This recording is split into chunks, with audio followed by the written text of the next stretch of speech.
Vem pro novo Boacast!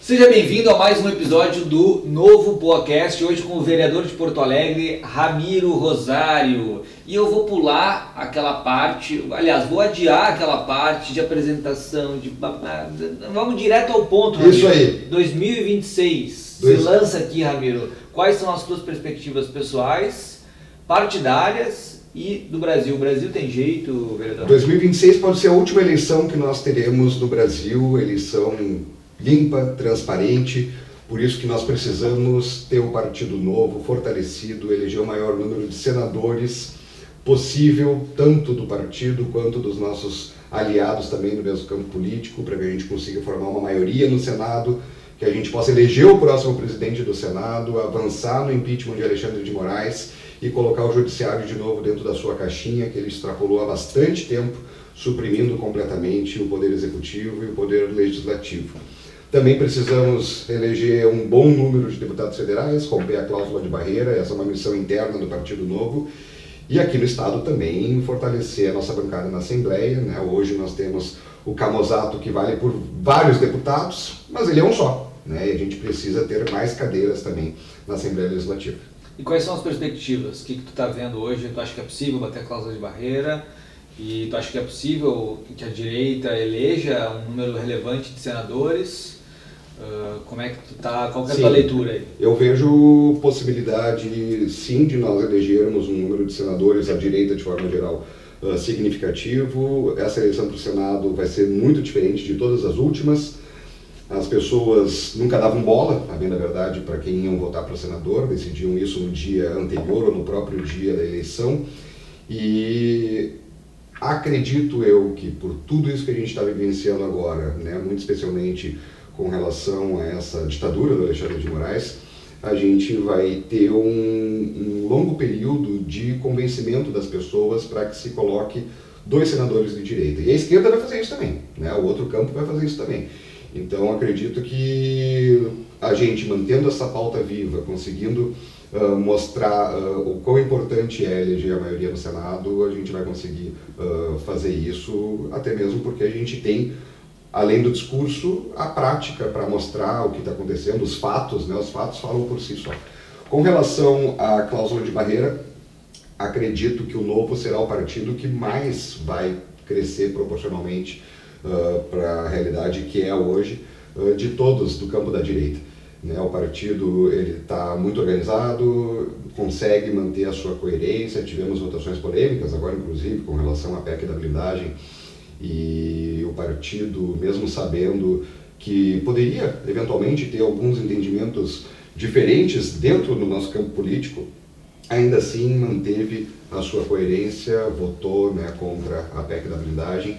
Eu acredito que essa prática do Novo, né, de se manter coerente com a sua história, com seus princípios, com seus valores, faz com que o partido seja um porto seguro para quem quer entrar na política e fazer uma política de forma diferenciada. E isso a gente tem visto, né, no interior do estado, por exemplo, circulando aí com o Camusato, com o Marcel. A gente vê muitas pessoas que estão hoje em outros partidos querendo vir para o Novo. Né? E que bom que o Novo amadureceu também, está de portas abertas para receber pessoas que são de outros partidos políticos, sem aquela coisa de ter nojinho de quem estava em outro partido. Não, vem para a gente, vem somar. E por isso eu acredito que a gente vai romper a cláusula. O Novo amadureceu bastante, né? Tu sabe que, inclusive, ontem conversava com um ex-filiado do Novo aí, que ainda era uma moedista, vamos dizer assim, para os internos aí do partido. E existe a crítica, que é uma crítica legítima, ainda que discorde, mas de quem está vendo de fora, que fala, o Novo virou um apêndice do PL. Essa é coisa da Rosângela de Oliveira. E eu pontuei para ele exatamente a diferença nessa votação. Talvez hoje o PL é o maior partido de direita do Brasil, não tenha dúvida disso, né? O número de deputados, etc. Mas na hora H ali de votar um projeto polêmico, o Novo marcou a sua diferença com relação ao partido liberal e, evidentemente, respeitando a estratégia do PL, né, que havia ali uma negociação e a PEC da blindagem, ela também pode ser chamada de PEC como é que eles estão chamando, das prerrogativas, como resposta aos abusos que o STF vem Por isso que eu disse, perpetrando, Fred, dentro do campo político nosso, da direita, tem duas visões com relação à PEC da blindagem. E vamos lá, as duas visões têm fundamentos muito sólidos. Exatamente. Né? Tanto é que eu não critiquei, eu não fui para as redes sociais, a primeira vez que eu estou falando do assunto aqui nesse podcast. Sim, ao contrário do MBL que resolveu enfrentar... Mas daí é babaquice, entendeu? Não tem por que a gente ficar queimando o nosso campo e batendo em coisas que, vamos lá, se fosse algo muito absurdo, tudo bem, né?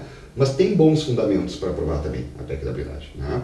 Assim como o Novo, que sempre foi um partido muito próximo da Lava Jato, das pautas da Lava Jato, do combate à corrupção, nós também temos, né, esse entendimento, que também é válido, né, de que tu vai acabar blindando corruptos e o crime organizado dentro da política, enfim, por aí vai. Mas vamos lá, né, qual é a principal pauta que nós temos hoje no país? Tirar Alexandre de Moraes, colocar o judiciário de volta dentro da sua caixa, das suas prerrogativas constitucionais, fazer uma reforma boa, ampla do Poder Judiciário, e para isso o Poder Judiciário não pode utilizar da sua força, dos processos que tem contra políticos para fazer tietagem, né? Mas esses políticos têm processos porque são corruptos. Sim, a realidade do Brasil. Alguns sim, mas outros respondem por meros crimes, de opinião, entre aspas, de opinião. De opinião. Marcelo Rato, o cara vai para a tribuna denunciar irregularidades de um delegado da Polícia Federal e, em vez de se investigar o fato, a Polícia Federal abre um inquérito contra o Marcelo. Exato. Né? Então, também se utilizam desse instrumento do Poder Judiciário para tentar nos calar, tentar nos constranger, até tirar do jogo político. Então, por isso que eu digo... Só um parlamentar falar alguma coisa que o Supremo não gosta e que um processo engavetado há 10 anos, há 5 anos, surge assim, né? Por isso que tem bons argumentos dos dois lados. E se tem bons argumentos dos dois lados, cara, não precisa ficar fritando o outro lado porque votou diferente. A gente não vai concordar 100%. E por isso que são partidos diferentes. Né? Exatamente. E não são apêndices. Né?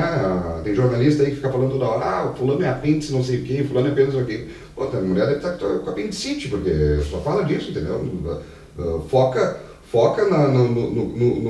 no que cada partido, no que cada corrente defende. E nós estamos gravando hoje, dia 19 de setembro, né? O episódio vai ao ar nos próximos dias aí, e o que está sendo comentado muito hoje pela manhã é a foto do deputado Paulinho da Força, eleito relator da anistia, com o deputado e ex-senador Aécio Neves e o ex-presidente Michel Temer. E aí parte da direita está criticando, né, dizendo assim, fizemos um acordo, estamos sendo traídos, mas parte está dizendo, bom, o preço do acordo, né, de o Centrão apoiar a anistia era que o Centrão tivesse, digamos assim, o controle de qual projeto vai ser votado, né? Queria te provocar sobre isso, assim, qual que é a tua visão, e também para a gente já ir entrando nesse tema do Alexandre de Moraes, que acho que as coisas estão conectadas. Inclusive teve um colunista que disse que o Alexandre de Moraes participou dessa reunião de forma virtual, ele e o Gilmar Mendes, foram consultados aí pelo Paulinho da Força e pelos participantes da reunião. Eu tenho dito que os abusos do Supremo são a ponta do iceberg do problema do Poder Judiciário brasileiro. Não no sentido de que são a menor parte, mas que são a parte mais visível, mais latente. Mas tu te envolveste recentemente numa, entre aspas, polêmica, eu não acho que foi polêmica nenhuma, acho que foi a mais pura verdade, com juízes de primeiro grau interferindo no processo legislativo municipal. Nós tivemos o caso também do juiz que, na véspera da audiência pública do plano diretor, suspendeu a audiência pública do plano diretor, alegando falta de participação popular, entre outras bobagens. Né? O Supremo é o que está mais latente. Mas nós temos problemas e abusos e intervenções do Poder Judiciário em várias esferas da vida da sociedade, em várias esferas do legislativo. Né? Como é que tu vê essas duas questões aí? O Supremo participando de uma reunião, né? E ao mesmo tempo ele hoje sendo o que a gente vê de um problema mais profundo. Primeiro sobre a reunião em si. Todo mundo que gosta do Novo, acompanha do Novo, é filiado ao Novo, gostou do processo, confiou no processo de impeachment da Dilma Rousseff e participou do processo de impeachment da Dilma Rousseff. Mas vamos lá, né? O impeachment da Dilma Rousseff foi decidido numa reunião assim. Foi decidido numa reunião que, inclusive, estava presente Temer, que era o vice-presidente, e o próprio Aécio Neves, né? Então, essa turma, eles fazem parte das entranhas da República, né? Eles estão lá e há muitos e muitos anos, décadas, no caso do Michel Temer. E então eu acredito que não teria como se avançar numa pauta dessas, que é uma pauta que mexe tanto com os brios de todo mundo, né, sem essa turma aí entrar em campo para tentar de alguma forma, vamos lá, entre aspas, pacificar a questão. O que me espanta muito, mas faz parte também da nossa República, é essa consulta aos ministros do STF, né?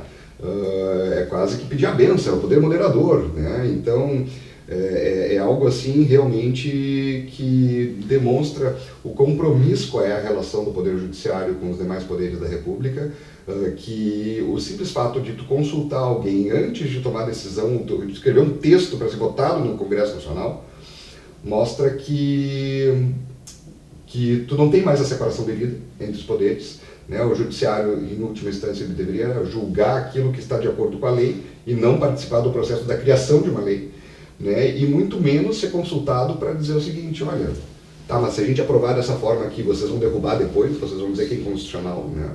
Porque não tem segurança jurídica, não existe segurança jurídica, não tem lei, não tem Constituição, né? Cada um interpreta do jeito que quiser, né? Essa que é a realidade. Então, o fato deles terem sido consultados previamente mostra o quão clara é essa promiscuidade que existe, né, e que o Poder Judiciário acabou se transformando no único poder mesmo, no poder absoluto dentro do país, né, ao ponto dessa turma toda, esses caciques da política brasileira, chegarem ao ponto de consultá-los, né, para que se possa avançar ou não. Ainda nesse tema do judiciário, Ramiro, vamos exercitar um pouquinho aqui, um pouco da tua história, que a tua trajetória na política, ela tem alguns pontos... polêmicos. Não, eu não ia entrar em polêmica. É polêmico. Eu ia entrar nos pontos mais marcantes, que é o pacote anticorrupção que tu apresentou na Câmara, né, na legislatura retrasada ainda, né, ou passada? Foi na retrasada. Retrasada, né? Muito na época ali da Lava Jato, Deltan Dallagnol, Sérgio Moro. Aquela esteira ali. Vamos falar um pouquinho dessa tua trajetória. Tu te elege a primeira vez em 2016 pelo finado PSDB. Exatamente. Pelo finado PSDB, tu era uma ligação ali com o MBL, com as manifestações pelo impeachment da Dilma, né? Te reelege... Onde eu conheci o Camusato, onde eu conheci Ricardo Gomes, essas figuras todas, né? Te reelege, é secretário de Serviços Urbanos, né? Te reelege em 2020. E em 2024 vem para onde talvez tivesse que ter vindo desde o começo, mas faz parte, né? Vem para o novo, e começar no teu terceiro e talvez último mandato de vereador. Como é que foi essa tua primeira experiência aí na Câmara de Vereadores, como secretário, como um defensor aí do combate à corrupção? Ter sido secretário foi uma grande experiência, extraordinária, né? E foi uma experiência muito positiva, porque, modéstia à parte, a gente conseguiu entregar muitas coisas legais para a cidade, desde a PPP de iluminação pública, a modernização da zeladoria da cidade, limpeza, cuidados básicos, né? Eu gosto de citar as praças, por exemplo, né? Não tinha em Porto Alegre, nunca teve uma empresa contratada, licitada para poder reformar banco de praça, para poder reformar uma quadra esportiva. Sempre foi feito com servidor público.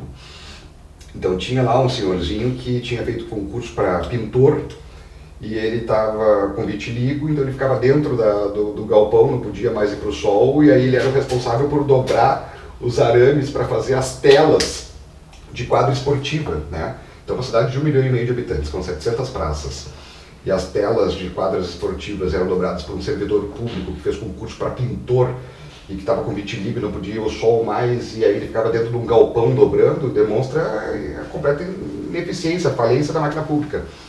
Então ali nós, esse fato e tantos outros nós modernizamos, né? Contratar empresa especializada, né, para fazer obras por empreitada, numa forma de gestão muito mais moderna. Então para mim foi uma experiência extraordinária, e eu digo assim, tem que passar pelo executivo para tu poder atingir uma certa plenitude assim do conhecimento de cidade, né?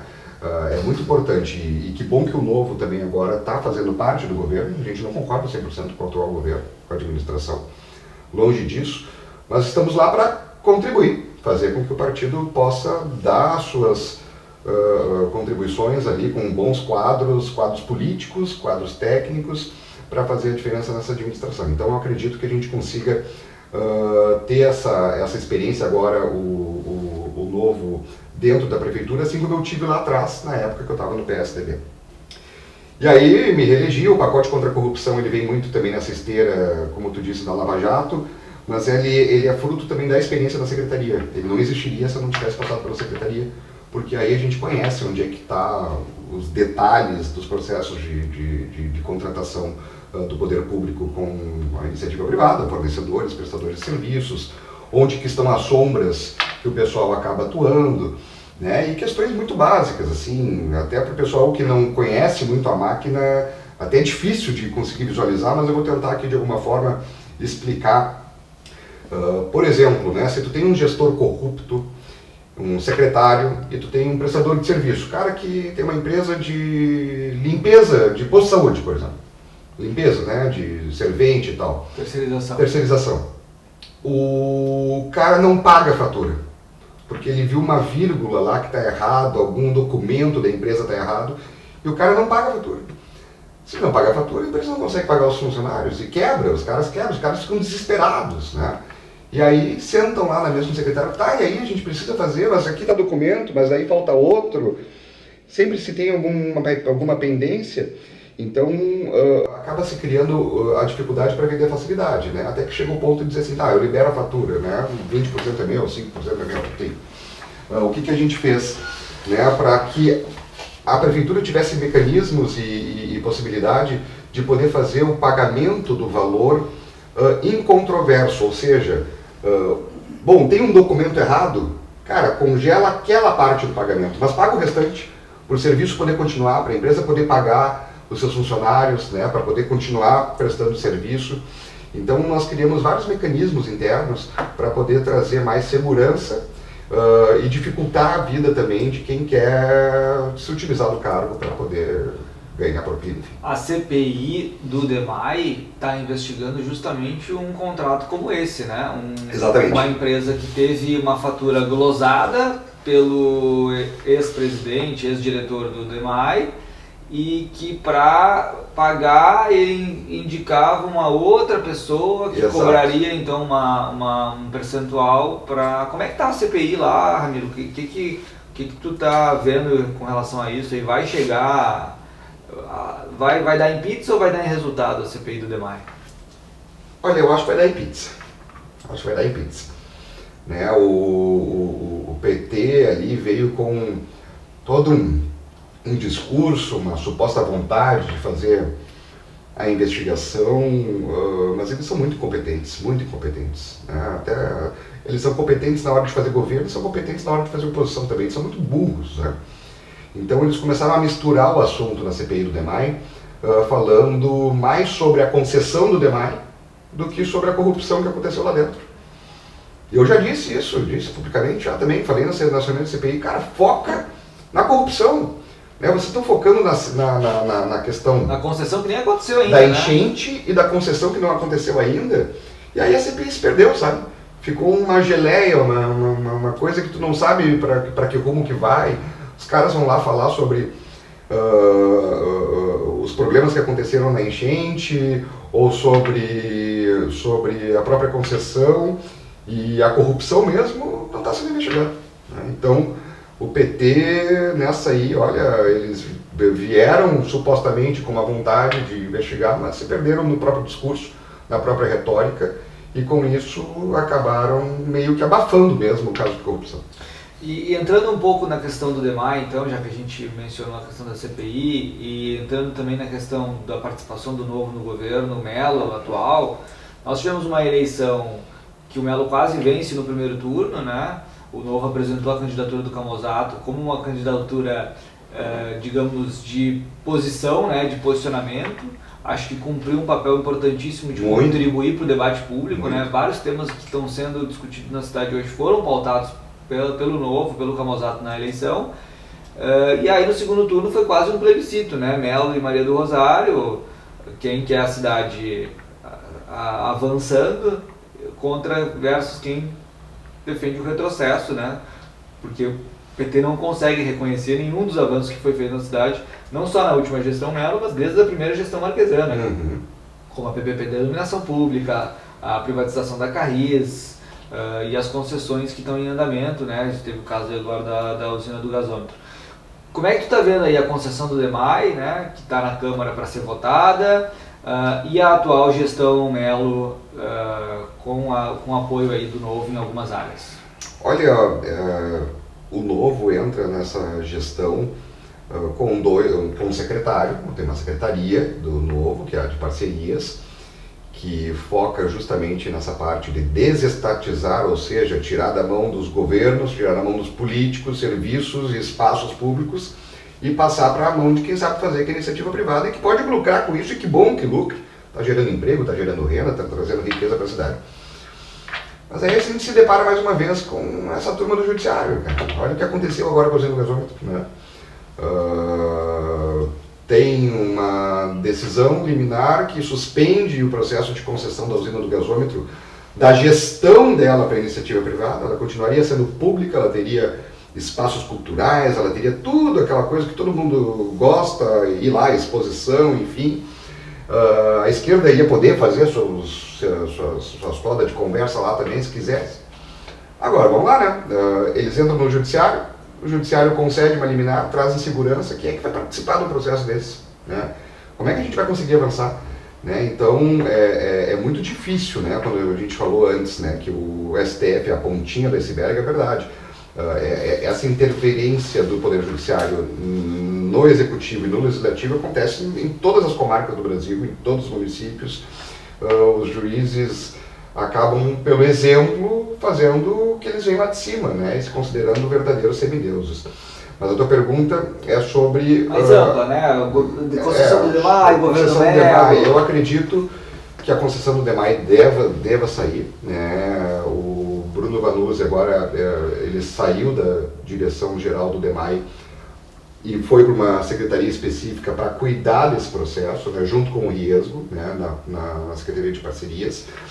E ele tem muita capacidade, né, de poder auxiliar nessa estruturação da concessão do DEMAI para a iniciativa privada. Eu acredito que vai sair. Eu vejo que o grande desafio é o plano diretor, né, o plano diretor está sendo atrasada essa votação há anos, nós estamos aí há 10 anos atrasados, né, para poder fazer a revisão do plano diretor. E tem muitos interesses envolvidos, né? A lei mais importante que existe para qualquer cidadão é o plano diretor, porque é ele que define como tu vai morar, onde tu vai consumir, o que tu vai consumir, da forma que tu vai te locomover. Então, ele tem muitos interesses envolvidos, tanto da parte da construção civil, das pessoas que são os ecochatos, da turma que não quer que as coisas avancem mesmo, tem uma visão ideológica, né, de que a cidade deva permanecer do jeito que está e não adensar, por exemplo. E o governo tem patinado nisso, também por questões judiciais, né, mas eu acho que na sua base também não há um entendimento muito sólido ainda sobre divisão de cidade. E qual visão de cidade tu acha que deve prevalecer, do teu ponto de vista, para o futuro de Porto Alegre, que é uma cidade relativamente espraiada, relativamente baixa em altura de construção civil, né, de prédios, etc., e que ainda tem os seus jardins, vamos dizer assim, né, fazendo analogia a São Paulo, né, ainda tem alguns bairros que, apesar de centrais, hoje não tem, porque isso é até explicando o ponto da pergunta, né, a ideia é que você possa adensar a cidade onde tem infraestrutura. Então vai ter um prédio mais alto, vai ter mais construção, onde tem avenida, onde tem corredor de ônibus, onde tem esgoto, evitando que você leve para áreas, como foi feito no passado, né? Se você for pensar... A política nacional de loteamento está completamente equivocada. né? Não sei, isso é uma política habitacional dos anos 60, 70, de construir grandes loteamentos afastados da região central da cidade, como é o caso da Restinga, do Rubem Berta, e isso fez com que a cidade se encarecesse muito, né? Tu tem que levar água até lá, tu tem que levar esgoto até lá, tu tem que construir posto de saúde lá, né? Enquanto o ideal seria tu adensar, né? Adensar o que é? Botar mais gente para morar num menor espaço, na área central.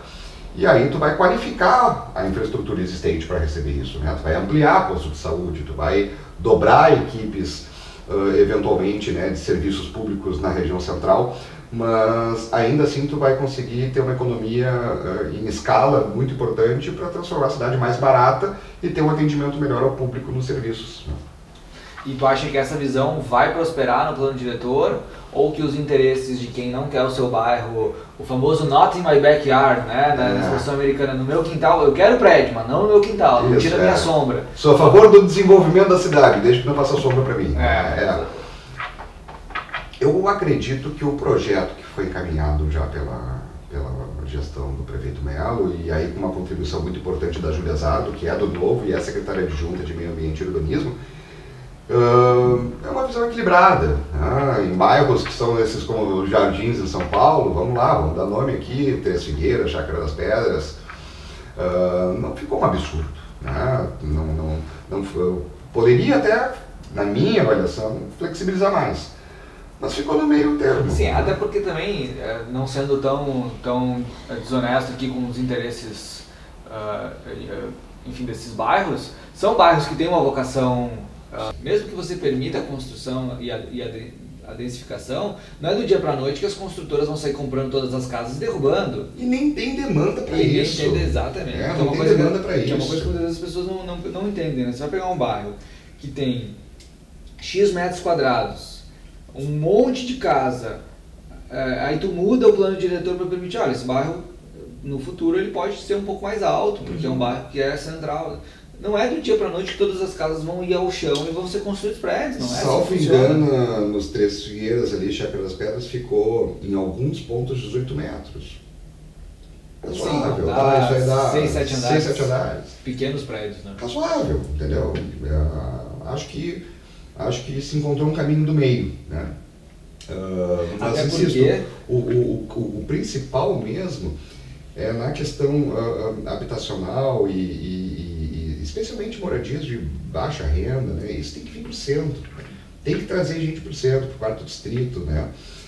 E não pensar mais nessa política totalmente errada de construir grandes loteamentos e grandes prédios afastados da região central. Então, sim, você não tem nem hoje, pensando na Restinga, que foi teu exemplo, né? Você não tem nem hoje um BRT até a Restinga. Não tem nada. Você não tem um metrô, você não a pessoa demora 1h30 para ir, 1h30 para voltar, dentro de um ônibus.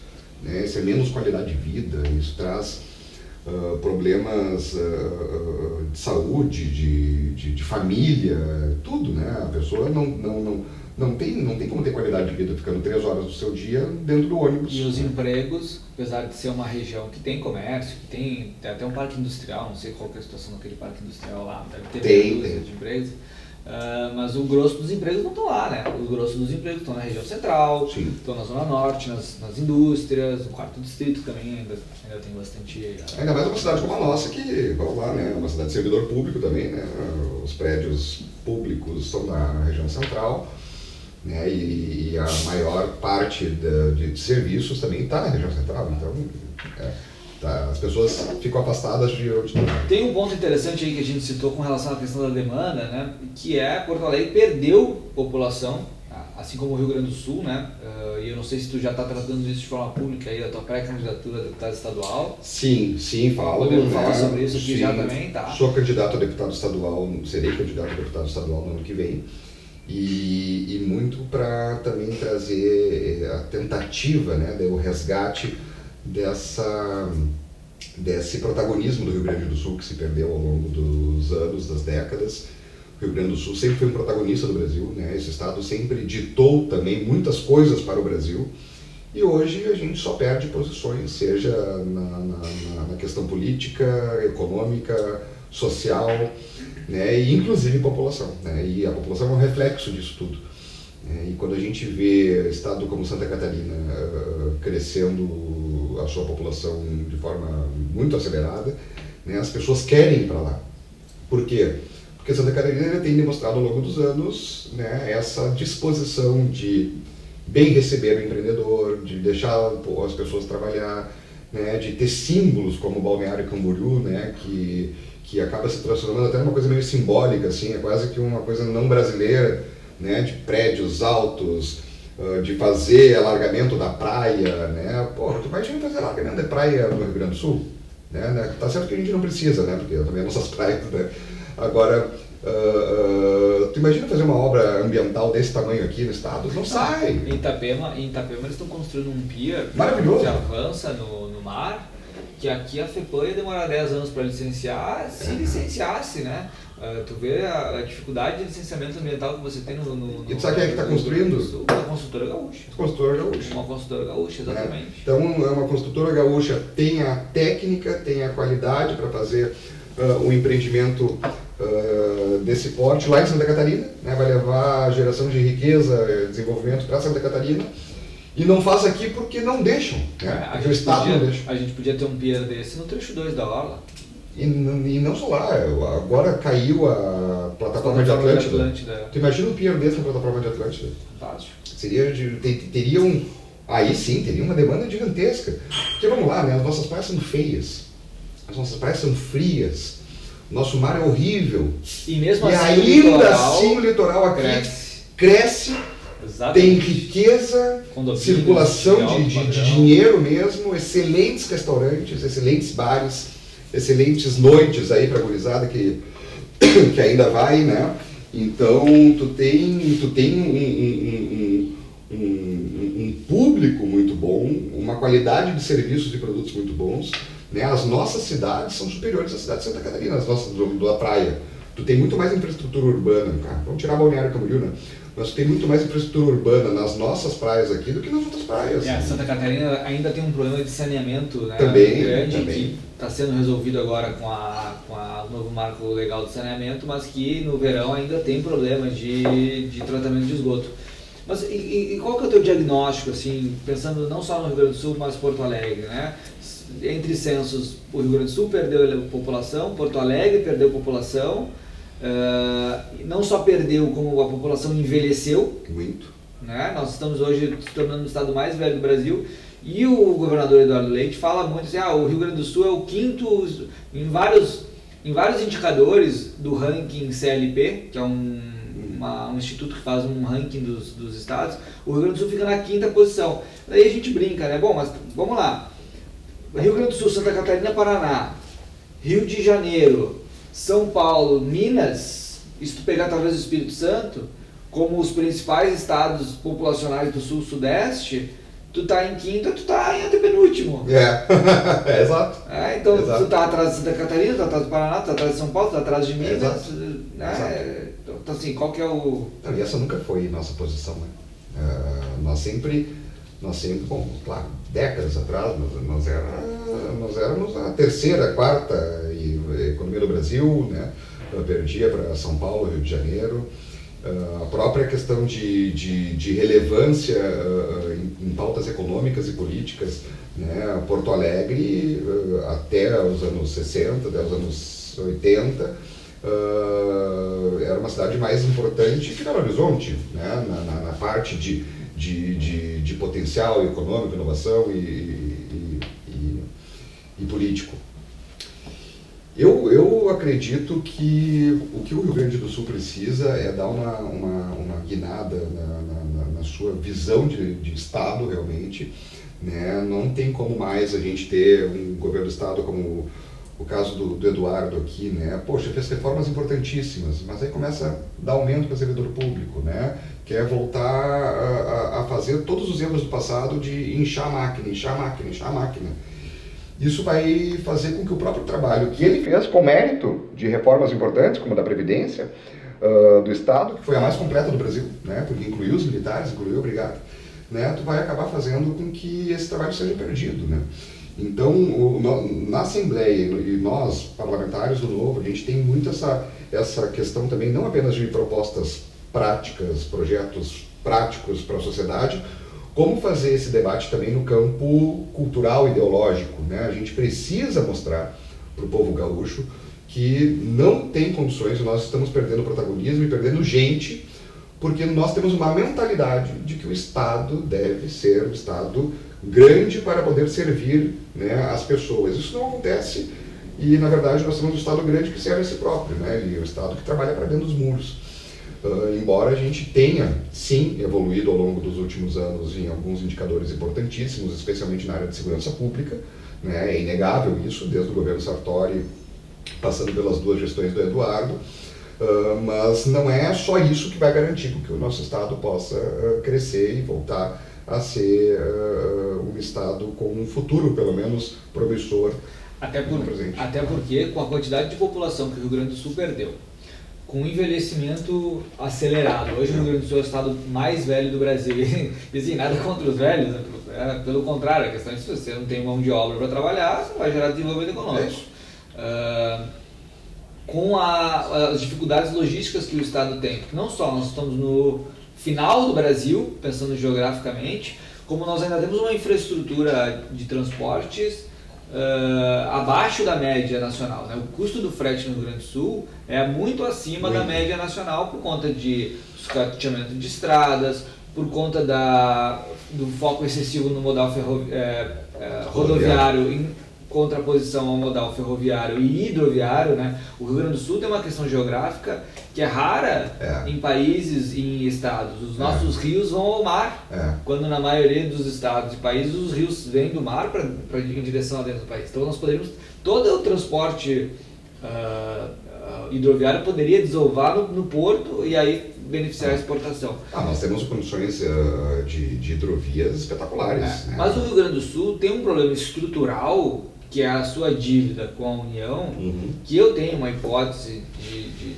que o grande erro foi não ter privatizado o Banrisul na década de 90, hoje em dia já o Banrisul já não vale mais nada, mas essa é uma outra discussão, que exige do governo do Estado, não basta fazer reformas aqui e acolá e depois o curso natural das coisas voltar, exige uma política de choque. Sem uma política de choque, de questões muito profundas, o Rio Grande do Sul vai continuar crescendo abaixo da média nacional, o Rio Grande do Sul é um dos estados que menos cresce economicamente, e vai continuar fazendo com que o gaúcho vá embora. Mas nem tudo é ruim, né? Nós temos potencialidades, temos universidades muito fortes, temos polos tecnológicos, temos regiões do estado de muito empreendedorismo, de capacidade industrial, né? Como fazer? Como fazer assim? Inclusive já trazendo o tema da eleição de 2026, o Novo anunciou apoio ao pré-candidato Luciano Zucco do PL, né? Que deve compor chapa com Marcelo Van Hatten senador. Como fazer assim? Qual que seria? Se o Ramiro se elege deputado ou se elege governador, quais seriam as primeiras medidas? Qual tu acha que é o caminho assim, de choque para dar uma chacoalhada no Rio Grande do Sul? Fred, tu me conhece. Eu ia puxar o freio de mão do Estado. E ia ser bastante turbulento isso de um governo, porque ia ter greve, né, ia ter sindicato pressionando, mas o governo precisa ter pulso, não pode ser governado pelo segundo, terceiro e quarto escalão, né, o deep state, né, que se fala nos Estados Unidos, né. A realidade que nós temos hoje é que os burocratas mandam no estado do Rio Grande do Sul, né, os burocratas dentro das repartições são eles que travam as coisas ou que não deixam avançar. Tu pode botar uma pessoa melhor intencionada, um melhor técnico e as entregas vão ser muito aquém daquilo que poderia ser. Então eu acho que o Estado precisa realmente, a tua palavra eu concordo com ela, precisa de choque, um choque mesmo na sua gestão e fazer uma reforma administrativa ampla, né, extinguir muitos órgãos, né, e enfrentar as corporações servidores dentro da FEPAM, por exemplo, e outros lugares que a gente tem que são aqueles pontos com maior dificuldade de implementar a visão que o povo escolheu, né? Porque quando o povo vai para uma urna para decidir qual é a visão de Estado, qual é a visão de mundo que ele acredita, se coloca agentes políticos, seja na Assembleia ou no governo do Estado, né, se espera que aquela visão de mundo seja implementada dentro da administração, e não acontece, porque essa está enraizada, e isso muito, até mesmo pelos partidos de esquerda, que lá atrás adotaram como estratégia também entrar e cooptar esses servidores, né? Mas boa parte deles nem precisa ter partido político, tá cuidando só do seu próprio umbigo, né? E também com isso acaba prejudicando o Estado e as pessoas como um todo. Então, essa questão de ter um choque de gestão, assim como foi feito aqui, diga-se de passagem, desde 2017 em Porto Alegre, né? Vocês devem lembrar as dificuldades que foram em Porto Alegre, né? Eu mesmo, quando fui secretário, né, nós tivemos muitos percalços no começo, porque eu puxei o freio de mão, né? Vamos lá, eu deixei não, né? Mas a cidade ficou sem serviços básicos por meses. Por quê? Porque as empresas eram corruptas, porque quem participava da licitação estava lá cobrando por um serviço que não executava. E quando eu assumi, eu disse, vou acabar com essa palhaçada. Rompemos os contratos, né? Na parte de drenagem, por exemplo, 17 contratos ficaram parados, né? Estavam suspensos. E declarei empresas inidôneas, ou seja, proibidas de contratar com serviço público no Brasil inteiro. Né? Fui ameaçado, enfim, essa história aí, depois quem quiser pesquisar, pesquisa lá, que é interessante também. Mas foi um momento muito difícil, e eu tive pulso ao longo daquele período ali. E eu era muito cobrado. Microfones que nem esse aqui chegavam toda hora da imprensa, dizendo quando é que volta a capina, quando é que volta o serviço de limpeza de boca de lobo, quando é que volta as coisas. Eu dizia, vai voltar, mas vai voltar do jeito certo. E agora a gente vai pagar o preço de ficar calado por tanto tempo, né? Vai deixar o mato alto um pouco aqui, sim, vai ficar 2 meses aqui com o mato alto, mas quando voltar, vai voltar do jeito certo, né? Então, acho que esse tipo de visão, né, de pulso precisa ter também no governo do Estado, né, de dizer, vai ter problema, vai ter greve, vai ter enfrentamento com servidores públicos, mas precisa ser feito para que a gente consiga virar essa página e fazer um Estado que trabalhe não para ele, mas para as pessoas. Vou aproveitar esse gancho, Ramiro, do choque de gestão, para falar um pouco de política social.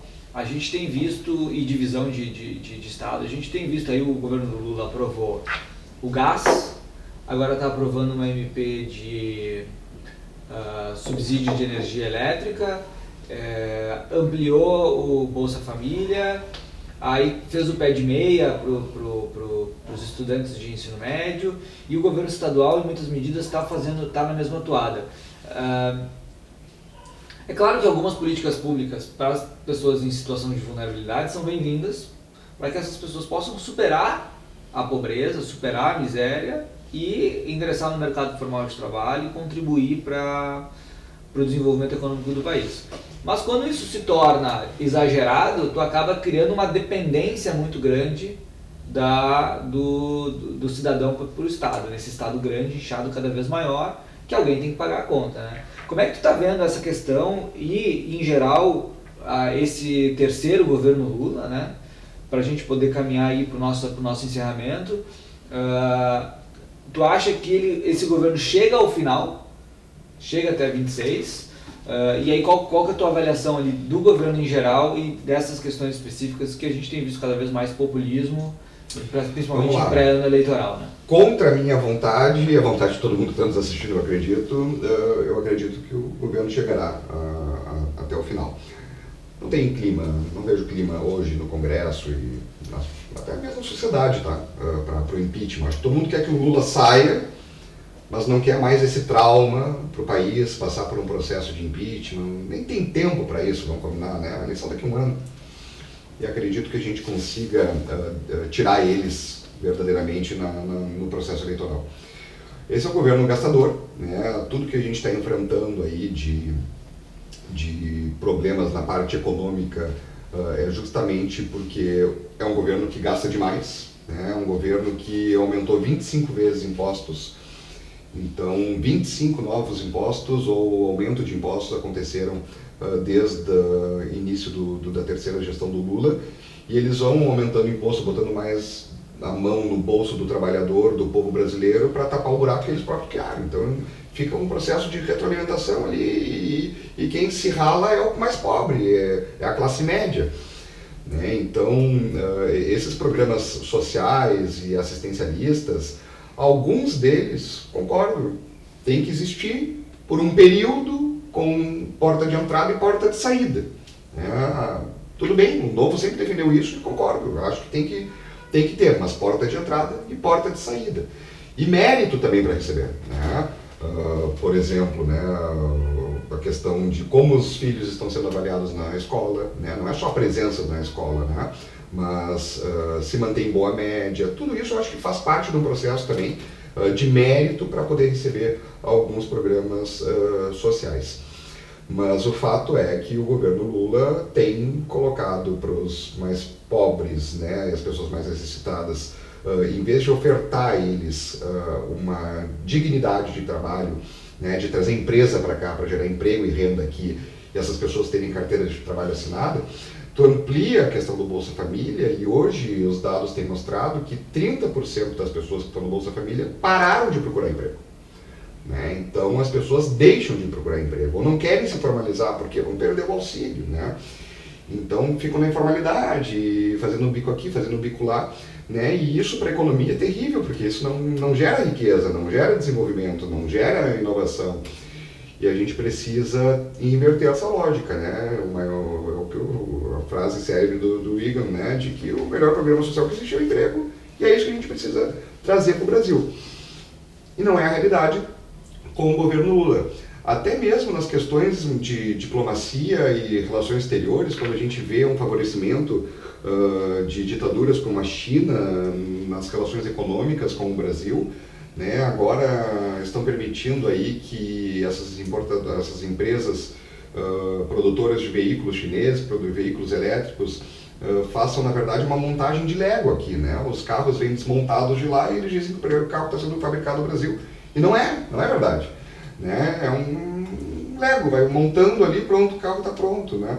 E isso, até a prática que eles têm feito, é quase que um dumping também, né? São preços muito mais baixos, é óbvio. Como é que vai competir com uma ditadura que controla a economia, que o povo não tem lei trabalhista, não tem absolutamente nada de direito trabalhista na China, né? Embora digam que estejam ao lado dos trabalhadores. E quando esses carros entram aqui, as nossas montadoras, as nossas fabricantes nacionais estão sendo afetadas. Né? E isso está acontecendo em outras áreas da economia também, inclusive na agricultura. Né? Também facilitando com que empresas chinesas, estatais chinesas, o governo chinês, comprem fazendas aqui. Né? Isso fere até a nossa própria segurança alimentar.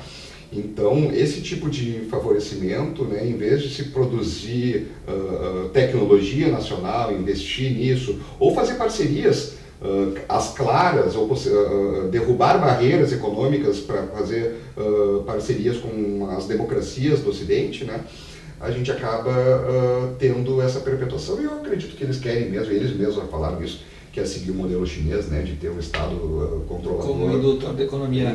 Porque aí tu tocou num ponto importante, né? São coisas diferentes. Uma coisa é você ter acordos de livre comércio que equiparem tarifas e ampliem comércio entre países, que é uma coisa saudável que produz o desenvolvimento econômico. Outra coisa é meramente você pegar os teus aliados geopolíticos, comunistas, e abrir as portas do país para eles ganharem dinheiro sem um grau de reciprocidade, sem um grau de que isso também seja bom para nós, né? Isso é só bom, acaba sendo um comércio meio predatório, só bom para o outro lado, né? Mas Ramiro, mais uma vez, muito obrigado pela tua presença aqui no nosso podcast, né? Um episódio curto e objetivo. Queria que agora no final tu deixasse duas mensagens pro nosso filiado, pro nosso apoiador, pro nosso eleitor. A primeira é, por que tu veio pro Novo? A gente não entrou nesses meandros da tua trajetória aí, mas por que tu veio pro Novo em 2024 e por que outras pessoas têm que vir e se filiar? E a segunda mensagem, o que cada um dos filiados, apoiadores e demais pessoas que estão nos assistindo aqui podem fazer pelo Brasil, porque não é pelo Novo, é pelo Brasil, pelo Rio Grande do Sul, por Porto Alegre, na eleição de 2026. Eu vim para o Novo porque aqui é minha casa, porque é um partido que elevou o nível da régua, do nível da política em todo o país. Eu estava num outro partido, que é considerado um partido tradicional, né, e a gente consegue ver uma diferença muito grande de forma de atuação, porque o Novo atua com espírito de equipe, em time, as pessoas realmente se ajudam, não há adversários, não há brigas internas, pelo contrário, todo mundo trabalhando por mesmo propósito, porque tem propósito.